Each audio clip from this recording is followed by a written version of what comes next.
Welcome everybody. I am Karen. I'm one of the trustees, and it's lovely to see everybody here tonight.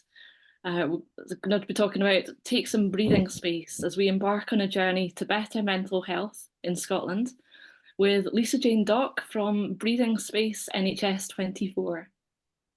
Throughout tonight's webinar, we're going to delve into Breathing Space's latest campaign, You Matter, We Care, for better mental health in Scotland.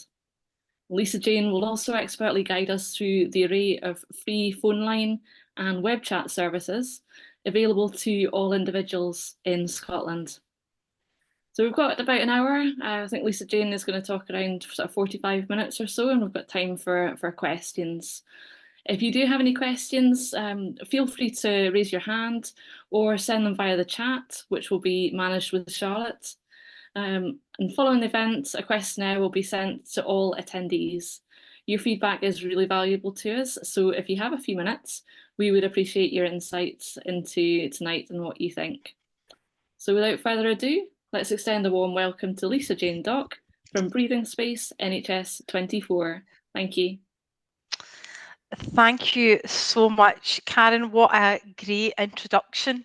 So thank you for that. Clearly done a bit of homework and are aware of exactly what I'm going to be talking about this evening. So welcome everybody to tonight's Take Some Breathing Space session. Just to reiterate, tonight I'm here to share information around the suite of mental health services that are provided by NHS 24 in Scotland, but also to look at breathing space, the service in more detail, and then take us to a place of hearing a bit around some of the campaigns and initiatives that we have happening across many of the communities in Scotland that's all around protecting and preserving people's mental health and well-being. So a lot to get through this evening. So I'm encouraging people to sit back, relax, and just listen to what I have to say this evening, and then we'll open the floor at the end for any comments, questions, and reflections. So thank you very much for being here. And Charlotte, I'll just encourage you to share the slides, and then if you take us to the second slide, which will allow me to highlight the services provided by NHS 24. So no doubt people on the call will be familiar with NHS 24's 111 service that we know to access when our GP and pharmacy and other sources of support are unavailable. Now, many people are unaware of the breadth of services that are provided at NHS 24. And it's my role, or part of my role at NHS 24, is to share this information with individuals. But what I ask of you this evening is for you to be thinking about your role within the community. You will be a friend, you will be a family member, you might be a work colleague, you might volunteer, you might be part of another community group. And really what I want people to be thinking about tonight is, where else might this information be useful, or who else might benefit from hearing about this information? Because as Karen alluded to in the introduction, this information and these services are for the people living in Scotland, and I'm going to talk a bit more detail about each of these services this evening.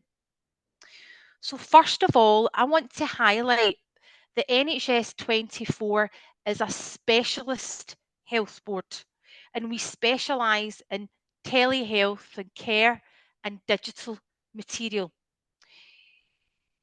And it's a national board, so these services are available to people all across Scotland. You may be familiar with territorial boards like NHS Greater Glasgow and Clyde, NHS Borders, NHS Highland, and these are very much that local board who plan and organise their work within that local board, whereas NHS 24 is this national board, so very specialist in the services that we deliver. So first of all, I want to highlight NHS Inform. Now, NHS Inform is Scotland's quality assured health information website. NHS Inform is where you will get trusted health information in relation to both our physical and mental health. Now, this platform is where we would encourage people to go and explore their symptoms or build their knowledge around their health and mental health rather than going to Dr. Google, which I know many people have done, including myself. You know, we really encourage people to be thinking around, okay, I want trusted, quality assured health information. Where do I get that? And we would be signposting people to NHS Inform. Now, for the purposes of this evening, what I want to draw attention to is the range of self-help guides available for people's mental health and well-being. And I should say as well that the presentation and links that I refer to and materials that I talk through will be available after tonight's session. So there'll be, you know, we would encourage people after tonight to continue to explore some of these avenues to build your knowledge and awareness. And to go back to what I was saying there around our mental health, there's guides available for individuals who are experiencing mild to moderate symptoms. Now, what do I mean by that? I mean that when people are experiencing symptoms of things like anxiety, stress, panic, anger, obsessive compulsive thoughts, and start to recognize that these symptoms are having an impact on their well-being, but they don't feel unwell enough to present to the GP.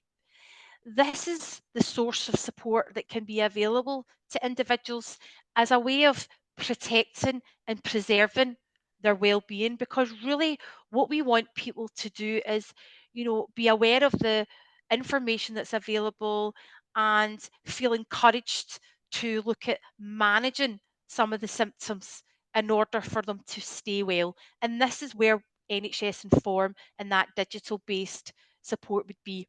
But I want to take you to the other end of the spectrum, which is around urgency, around distress.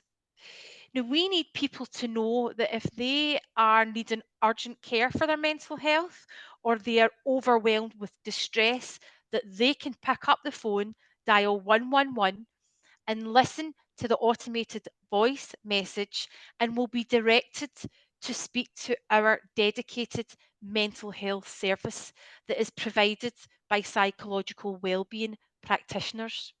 And in that moment, individuals will be asked for their name, their address, their date of birth, and will be asked a number of questions in relation to their mental health and well-being. And from that information, the service can then determine what the next course of action will be. Often it can result in self-care. It can result in a conversation with a clinician. It can result in further referrals to other community-based initiatives, as well as sometimes we need to activate that emergency response. So it's really important for us to realise that with our physical health. You know, we all have our physical health, we all have our mental health, and sometimes our physical health can impact on our mental health, and sometimes our mental health will impact on our physical health. But recognizing that it's really important to be reflecting on both and to be recognizing the kind of parallel process that can go on between the two, but also to recognize and know that there's help available if you or someone you know might need a bit of assistance with their well-being. Now, in addition to NHS Inform and 111, we have a service called Living Life that's delivered by cognitive behavioural therapists. Now, individuals can self refer to Living Life by calling 0800 328 9655. Now, if an individual reaches out and contacts the service within its opening times, which is 11 and 7, they will be connected to a Living Life support officer who would look at taking the personal details and scheduling in a telephone based appointment with one of our therapists. But if a person calls the number and the service is closed and unavailable, they'll be asked to leave a voice message for that Living Life support officer to contact at a later date. Now, what I've done is just start to give you a flavour of some of the other services that NHS 24 provides for our mental health. But it's been very much a whistle stop tour of all these particular services. So if you were looking for more information on any of the services that I've just mentioned, this can be found on the NHS Inform website. But the take home message is that if there's mild to moderate symptoms that the individuals think they can manage and work on, then it's NHS Inform. But if someone's needing urgent care or in distress, it's 111. Really important to recognise what side of the kind of wellbeing spectrum these services sit. Now I'm just going to pause and take a drink of water, then check in with Charlotte to see if there's anything that's coming in the chat at this moment in time. Haven't had anything yet. I think everyone's Great. just listening intently. No problem. That is fantastic. So if we just move on to the next slide, Charlotte, Hmm. what this slide does is highlight the national strategies around mental health and well-being. So the Scottish Government have, over the past number of years, been working hard to produce the mental health and wellbeing delivery plan. And what that's about is recognising um, that we all have well-being and that actually we all have mental health, and that we need to be looking at the environments and the communities and the cultures that are created to ensure that we are providing mentally healthy spaces for people to stay well. Other strategies include the Creating Hope Together, which is Scotland's suicide prevention action plan, as well as Scotland's self-harm strategy and action plan. Um, and what the Scottish Government have done over the past few years have separated these really kind of hard um, topics, which is suicide and self-harm, because many people will know that suicide is about ending all feelings, but for many, self harm is about managing the distress and the overwhelming emotion that can take over if and when somebody's struggling with their mental health and well-being. So NHS 24 services and the service that I'm going to talk about in a bit more detail are very much part of this national conversation and around mental health, around suicide and self-harm. And if we just move on to the second slide, Charlotte, or the other slide, this starts um, to highlight this service, which is called Breathing Space. Now, Breathing Space is another service provided by NHS 24. And Breathing Space is Scotland's free, confidential phone line and web chat service for anyone aged 16 and over living in Scotland. Breathing Space is about creating this time and this space and this compassionate response to people who are struggling with their mental health. Breathing Space is made up of a number of advisors, breathing space advisors, who are there to listen first and foremost to individuals, to really hear what it is they're experiencing and to really hear what's impacting on their well-being. But they can also offer support and advice and signpost where appropriate. Now, our advisors come from a range of different backgrounds. Some have worked in mental health, some are trained counsellors, some have worked in social work, as well as working within the 111 mental health service or our urgent care service on the 111 line also. And for others, they have been volunteers for a number of years with places like the Samaritans and Childline.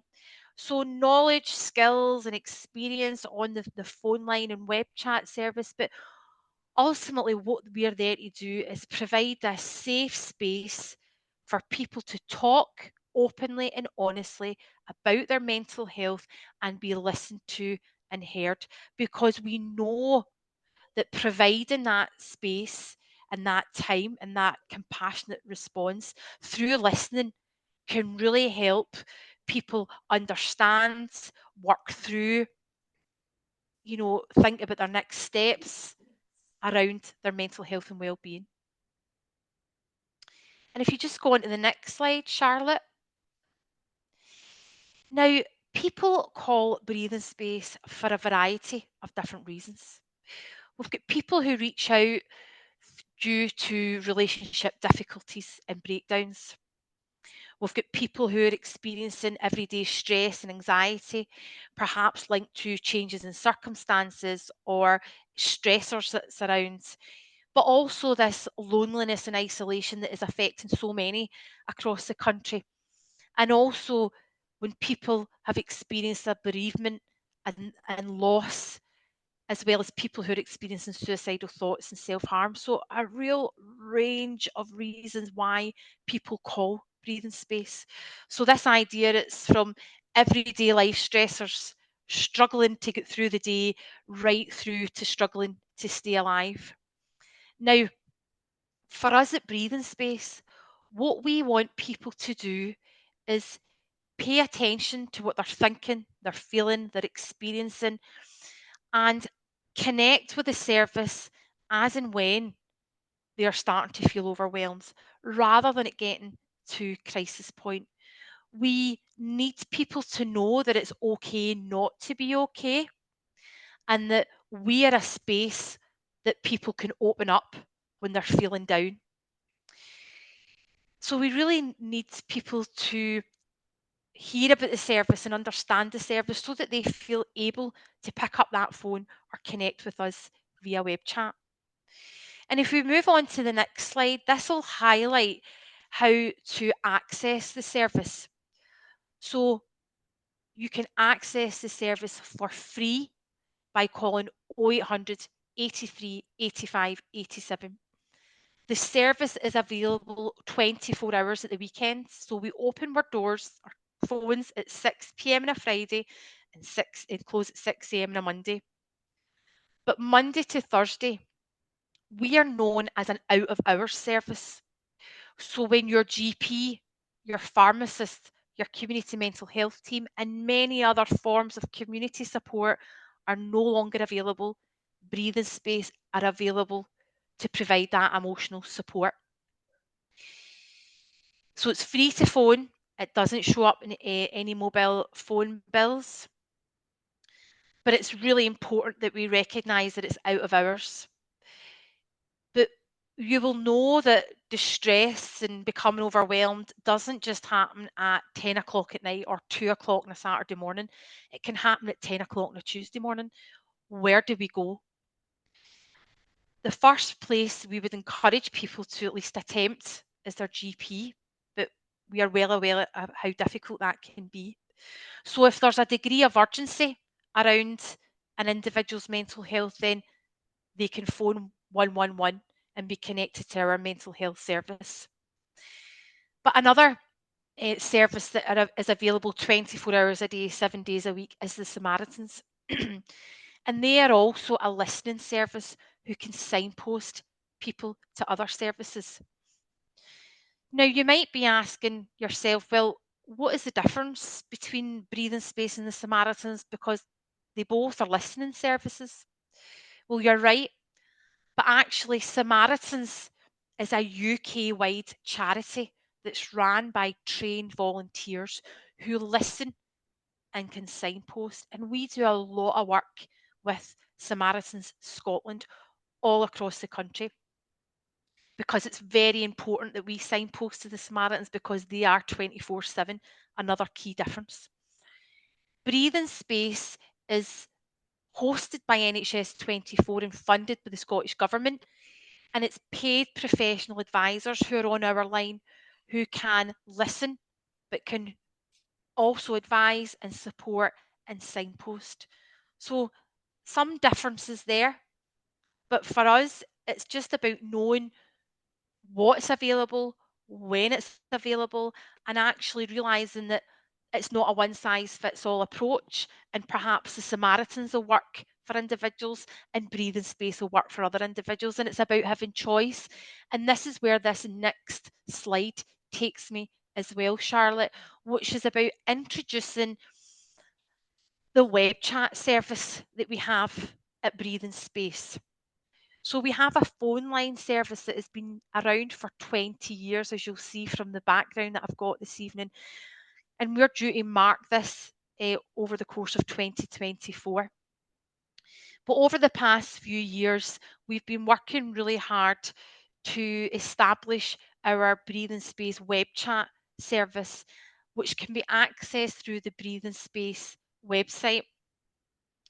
The opening times are slightly different, and it's Monday to Friday, 6 p.m. to 2 a.m., and Saturday and Sunday, 4 p.m. to midnight.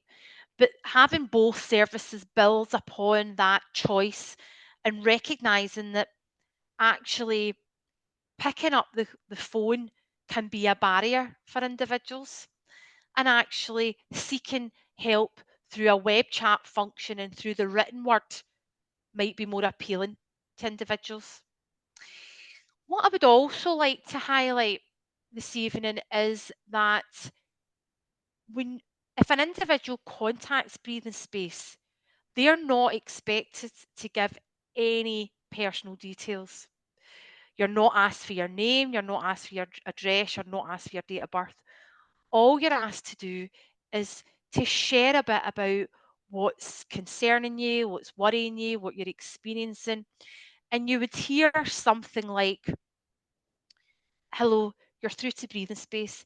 Tell me a wee bit about what's going on for you this evening." So very much connecting with where that individual is at that moment in time, and very much open to hearing where the individual wants to take us.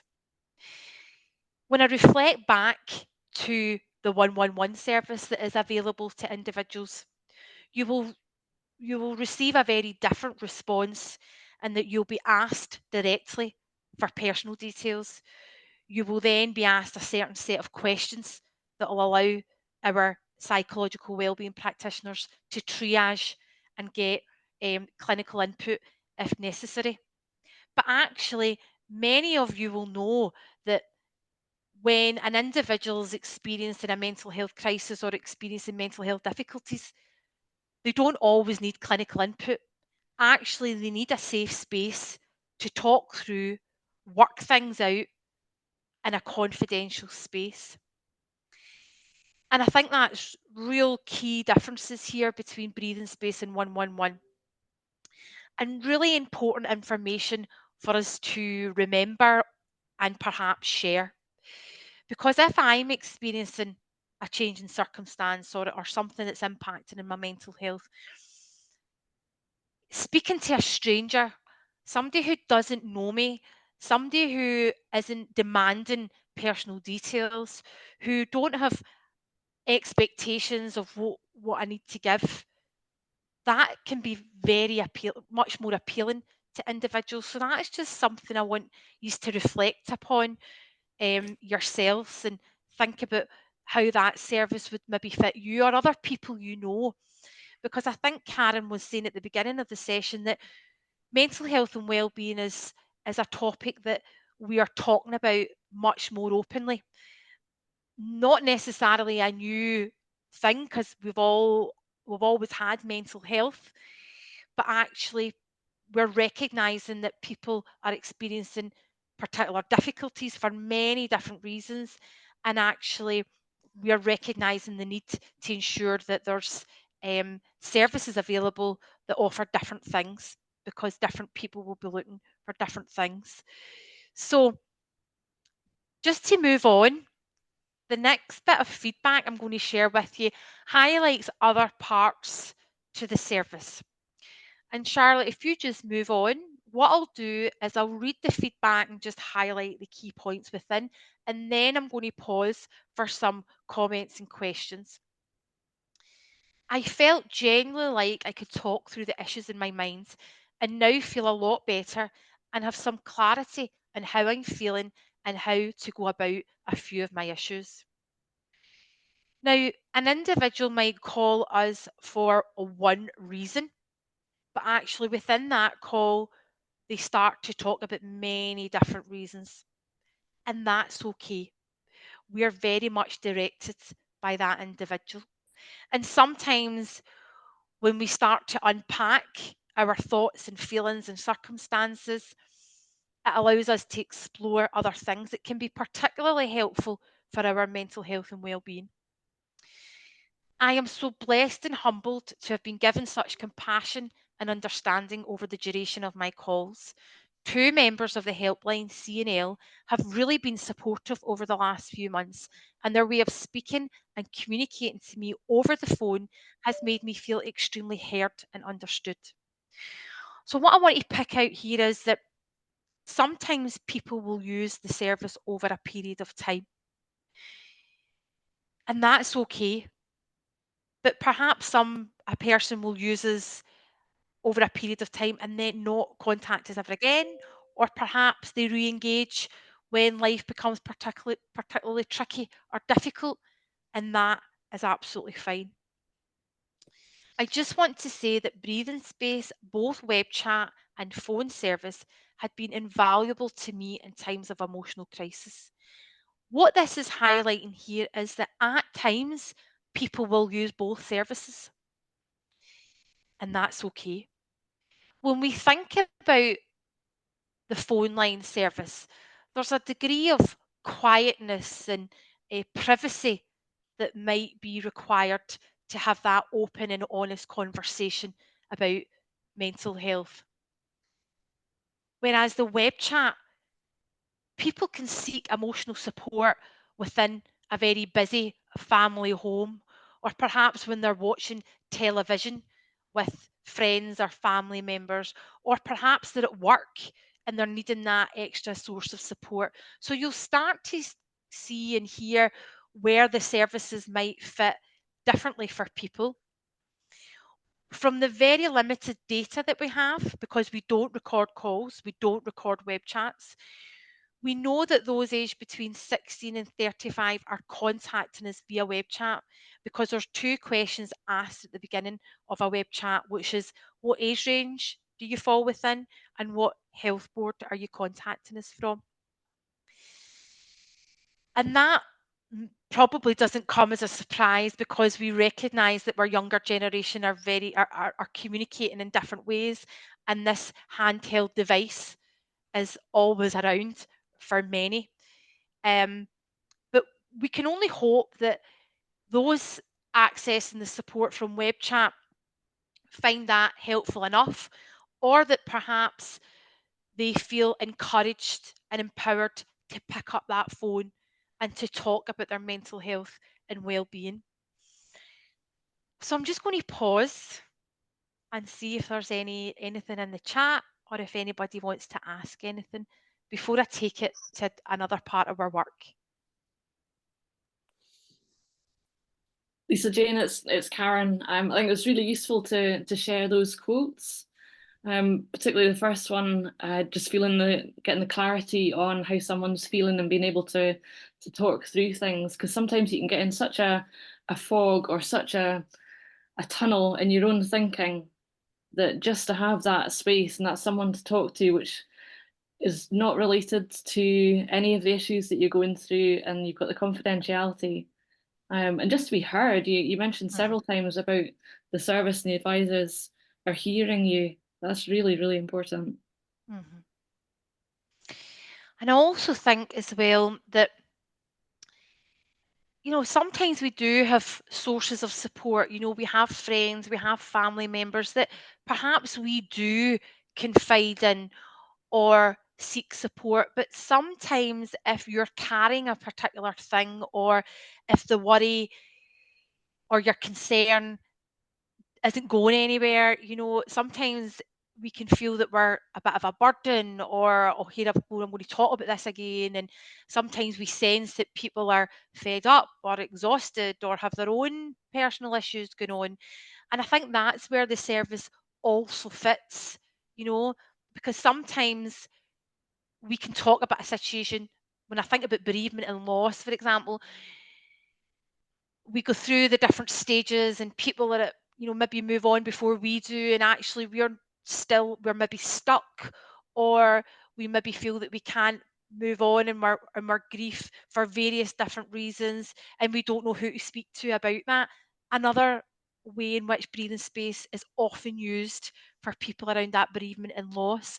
So I think you've made a really good point there, Karen, around just using this space to get the thoughts out there and start slowing the thought process down, because very often these thoughts can pick up momentum in our head, and before you know it, it starts to feel really quite suffocating, or we're experiencing this anxiety and stress that has an impact on, yeah, our mental health, but also our physical health. You know, we know that anxiety and stress manifests themselves in so many different ways. So really what we need people to do is know that we're, you know, it's okay to experience these things, and there's ways in which we might be able to manage them to a degree, but equally we might sometimes need that extra source of support, and that's where we fit. So I've been talking a lot about the delivery of services, which is so important. But what I want to do now is take you to another part of our function at Breathing Space, which is around partnership and engagement. And Charlotte, if you skip on to the next slide. We at Breathing Space have our operational manager, our supervisors, and our advisors delivering the web chat and the phone line. But what we also have at Breathing Space is a small team of three: myself, the national coordinator, Tony, Tony, the national coordinator, myself, the national development officer, and Natalie, the support officer. And what we're responsible for doing is managing and coordinating the partnership and engagement work all across the country. Because we are a national health board, we are a national service. Everybody in Scotland aged 16 and over should know about our service and should consider accessing the service as a way of protecting and preserving our mental health and well-being. But despite being around for 20 years, there's still a whole range and number of people that have never heard about our service for many different reasons. And this is where this programme of work fits. We rely on national partners and governing bodies and institutes like yourself, who have a community that we can access that ordinarily we wouldn't reach for many different reasons. So that's the importance of sessions like tonight, to really get the messages into the heart of communities, so that you can then consider your role within the community and consider whether there's a further opportunity to promote breathing space. And I'll talk about that a bit more shortly.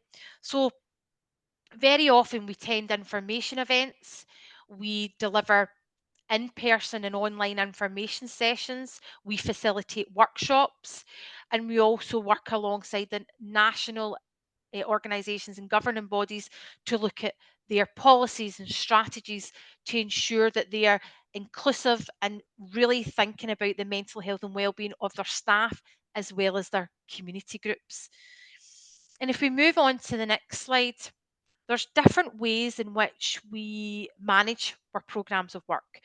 And one of the projects we have got is the Take Some Breathing Space Bench initiative, which is all about creating welcoming spaces across the country where people can sit and take some breathing space, where people are encouraged to talk and listen and show kindness and compassion. And if you move on to the next slide, Charlotte, you'll see that we installed our 50th bench. And this is in the Scottish Highlands in an area, a village called Golspie. And we worked in partnership with Support and Mind Scotland at the time, now Change Mental Health. And they are the biggest provider of mental health services in the remote and rural areas of Scotland. And we installed the bench, we had the launch, and we looked at offering Change Mental Health a number of inputs and supported them in the delivery of many things on and around this bench. So it's much greater than just the bench. It's about the bench evidencing the commitment by organisations and communities that they recognise the importance of well-being, while signposting to services like breathing space, but also it's about thinking of other ways in which they can engage people in the conversation round about well-being. And you'll see here the plaque says no one needs to face mental health difficulties alone. It helps to get some breathing space. The logo, the number 0800 83 85 87. This 50th bench celebrates Support in Mind Scotland, supporting local communities with their mental health across Scotland for the last 50 years. Now, the next slide highlights that this mental health architecture that is popping up all throughout Scotland. We have benches. The furthest north is in the area of Golspie that I've just highlighted. The furthest south is in the village of Newcastleton in the Scottish borders. And what's happened is you've got universities, you've got board areas really taking this initiative and looking at programming it as part of their mental health improvement and suicide prevention activity around mental health.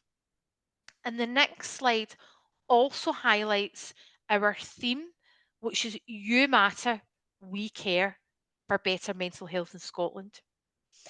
We used to have annual themes, but for many different reasons, this is a recurring theme. And to support this theme, we produced a booklet called The Little Book of Caring Ways. And this looks at the CARE acronym: care, compassion, appreciation, random acts of kindness, and empowerment. And we often refer to this little book as a toolkit that people can refer to and use to reflect upon their own mental health and well-being. Because for many years, the focus has been around protecting and preserving our physical health so that we stay physically well. So we'll all be well versed in the sort of things that we should be doing to stay physically well. But the conversation is starting to include and is somewhat shifting to recognising that the way we look after our physical health, we need to be mindful and making that commitment to looking after our mental health. And that actually recognising that both can impact in one another. And that's where I would encourage people after tonight, tomorrow perhaps, to grab a hot drink, take 10 minutes of breathing space, and look at the little book of Caring Ways that can be downloaded from our website. And also we can follow up with that link and reflect upon you and really think about, is there other things that you can be doing to look after your well-being? On that note, we might do many things to look after our mental health and well-being, but like your physical health, everything takes practice, and everything takes forming habits and being mindful and making that commitment. But all I can say is that even though we might be doing a lot to look after our mental health and well-being, sometimes we will need that extra source of support like breathing space. And that's okay, because sometimes for whatever reason, it doesn't matter how compassionate we're being or how much we're invested in ourselves. Sometimes we just need that space to talk about things in a bit more detail. Now, I'm just aware of time, so I'm going to ask Charlotte to click on to the next slide, which is just highlighting that we are marking our 20th anniversary in 2024. And just quickly, the next slide highlights some of the key changes that have happened over the course of 20 years. So what took a few hundred calls in the first week, we now retrieve over 14,000 calls a month and 500 web chats. We began as an out of hours service, 6 p.m. to 2 a.m., but now you know that we are 24 hours at the weekends. In the early days, our communications and marketing was targeted at men, but actually women have always used our service, and it's always been that 60-40 split, with 60% calls and contacts being from women, 40% men. I've highlighted the big development in web chat service and the fact that we now have 50 staff compared to the 10 that we started with in 2004. The reasons for people contacting have very much remained the same, with relationship difficulties and breakdowns always been up there at the top, as well as anxiety, stress, and loneliness and isolation. We have a breathing space website, as I've said, and this was launched in 2005. But we very much stood alone as the only mental health service that NHS 24 provided at that time. Whereas you know the landscape is very different now, because we have been working very hard as a board to get better at what we provide to really meet the needs of people's mental health and well-being. So breathing space is very much part of this wider service delivery at NHS 24. And I think lastly, and I think there's another couple of slides which I'm just going to skip through really quickly, is around there's various ways that people can get involved and continue promoting the service. One way is through our Breathing Space 20 toolkit. This electronic toolkit includes key messages, relevant links, social media assets, newsletter articles, because we know that there is still many people out there that are unaware of what we can provide to them and their surrounding their network. And this can be accessed through the breathing space resources at nhs24.scot.nhs.uk email address. And next up is just to say that we will continue to provide that time, space, and compassion to people experiencing difficulties with their mental health, and will continue to work in partnership and engage with communities all across Scotland, and always looking at more ways to connect with people, as well as being guided by our equality and diversity impact assessment to ensure that our service is accessible, but also that people who are within particular characteristic groups are very clear about what we can offer them so that they can access the service. Now, every year on the 1st of February, we mark our annual Breathing Space Day. It's our awareness raising day on the 1st of February. And next year, we're due to have a parliamentary reception that will invite a range of partners along to mark our 20th anniversary year, looking back at on some of the activity that's happened over the course of 2024. And here I will mention that we're due to install our 60th bench very soon, potentially our 70th in 2024. So I would encourage people to look out for this mental health architecture and these bespoke black and gold benches that highlight the breathing space service when you're on your travels. And just lastly, to highlight that there's breathing space posters that are available. There's hard copies of pocket cards that include the breathing space number, as well as the 111 and Samaritans. If for any reason you think having this material could be helpful to you, but also this information can be shared with others, and very often having a pocket card can be really helpful if you're seeing something changing in somebody, or you're hearing that they're experiencing difficulties, or you're sensing that something's not quite right. Sometimes it's just about picking up on what we're seeing, hearing, sensing, and we know about the person, and giving that extra bit of information, because it really can make a difference to people's well-being. And on that note, I'm just going to pause and open the floor to the chat, as well as to hear if there's any comments from Charlotte and Karen or anybody else for that matter. Would anybody like to share their thoughts on what they've heard so far, or maybe has a question?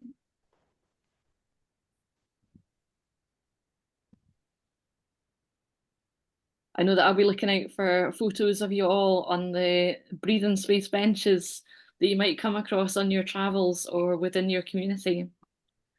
We've got a question from Claire. Hi, Claire. Hi, that was a fab presentation. Great to listen in. I'm nipping in here as I work for Farms from Scotland, and breathing space is someone we signpost people to. So it's been really great to hear sort of firsthand where we're signposting people if they need. So we work in that sort of positive well-being area. So sort of almost that before people potentially need help, just keeping them well. But obviously we will get people through who do need help, or like you say, you notice, you sense that someone might need help, and we're just sort of redesigning our own leaflet so that we can have our signposting places on it, so we're not handing them something different. So it's a bit more subtle because we've got them on our leaflet, and we can sort of subtly point it out. People might not want to do it, and especially with the events we're holding, it's a public place, so you might not have that moment to sort of give them something separate. But great, thank you very much. It's been a really insightful evening. Oh, no problem. Thank you, Claire. And just thinking about what you're saying there around knowing your audience and really trying to reduce the barriers to help seeking, which is recognising that actually the detail is better on your leaflet than getting something else, and highlighting the fact that timing can be key for individuals, and just knowing so that when things do deteriorate, if you're not around, then breathing space is available. So great to hear that you're already signposting to us, and thanks so much for taking the time to hear a wee bit more this evening. Thank you. Linda, I can see you've got your hand up. Hi there. Yeah, I've just recently become a mental health first aid instructor, so it's really good to just find out what breathing space is about and what services you offer, just so I can pass it on to first aiders, so they have another kind of part of a toolkit for signposting people. And I'm thinking, Linda, as well, isn't it great to know the way in which we have got physical first aiders within organisations and groups? We now are making that commitment to having mental health first aiders, and what a key role you play within the community.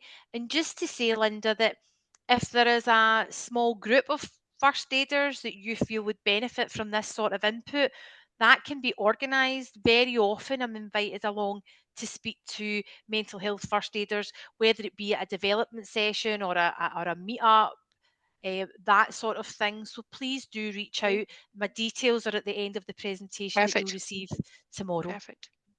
Thank you. Great. Thank you. Anything else around for people? I'm going to be looking at the little book of caring ways, and also the other one, the little book of brighter days.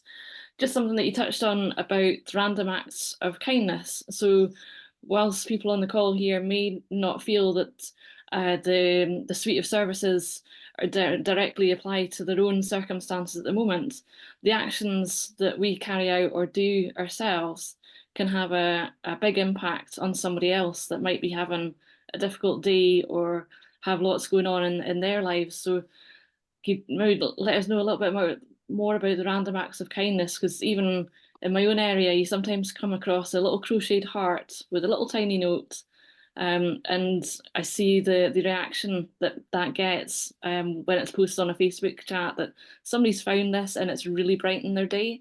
So just little things that maybe SWI members can maybe do in that line of thought. That's a great idea, around taking the sort of initiative, which is random acts of kindness, and thinking as individuals, but also the group. We actually had a year, or a theme, sorry, the 52 weeks of kindness. Now it would have been 2016, 2017, I'm sure. And it was just before I joined the team. But what I do remember, because I was a big advocate of breathing space in my old role, was receiving the calendar that has a whole list of each week a different random act of kindness. Now I can't remember many at the moment, but I think the the beauty lies within the groups that you're talking about, Karen, where people can be really quite creative with the sort of things that they can come up with as well. And the groups that you refer to are in the heart of the community, and they know, I'm imagining that they might know the community, they might have connects in, and that's where the beauty is, that what will work in one area and really it can have that impact, it will be something different elsewhere. But what we do know, so for many years there was a lot of focus on being kind to others, and you made that point around that has such a positive impact on that other person, feeling connected, feeling somewhat cared about, just in that moment, whether it be a smile or a hello or engaging in a bit of conversation.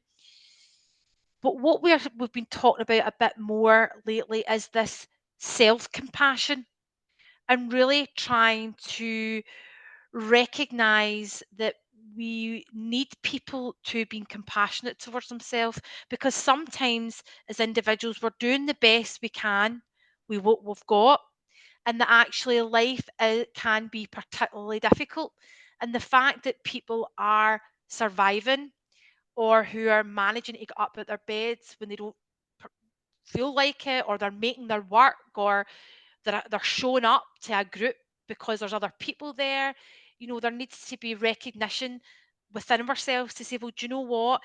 I'm doing a good enough job, rather than getting caught up in some of the self-loathing and the guilt and the shame and things that can very often become really toxic for our mental health and well-being. So definitely something around this kindness and compassion that is a discussion point within groups, because we're constantly learning what works for us, and we really want to be helping other people as we muddle through and stay well, you know.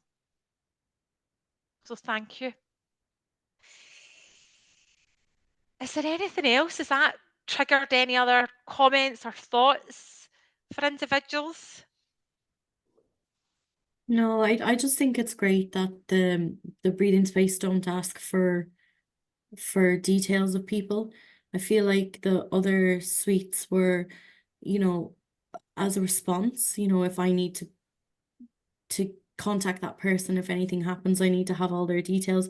Whereas this just seems a lot more friendly and engaging, offering someone a chat, and so tell me about how you got on today, like what's up, how you getting on, it just seems very much more relaxed than, I suppose, and what's your name and where do you live and all these kind of questions that if someone was having a really tough time, or for example like a panic attack or something like that, it would be the worst thing you could think of, would be maybe phoning 111 and being asked all these kind of questions, when breathing space just sounds a lot better. I think it's great. Oh, thank you. What a nice bit of feedback, and just that kind of recognition that it's informal. It's about that individual taking it wherever they need at that point. So thank you, Charlotte. So if there's no other comments or questions, I would just like to thank everybody for coming along this evening, and such a nice evening it's been. But making that commitment really does highlight that there's an appetite within the the institution to continue the conversation and to look after ourselves and one another. And I think that's a great place to come from. So thank you very much, and I'll just let Karen close tonight's session. Thank you so much, Lisa Jane, for taking the time to come and talk us through the suite of available services, right from the cognitive behavioural therapists, the living life. I'm interested to find out more about that as well. and all the aspects of the Breathe in Space campaign that you've got going just now. Just the phrase breathe in space, it says it all really, because I constantly have to kind of remind myself to do what you said, and just to give myself time to appreciate what I'm doing, that I'm managing to do everything, being a mum, being working, everything, that it's quite a lot sometimes, and it can feel pretty overwhelming. So yeah, thank you very much for giving us the insight into breathing space. So if I can ask everybody to unmute and give a round of applause, please. Thank you. Thanks so much. Thank you, and have a good evening, everybody. Enjoy the sunshine. Thank Thanks, you. everybody. Thank you. Thank you. Bye now. Bye.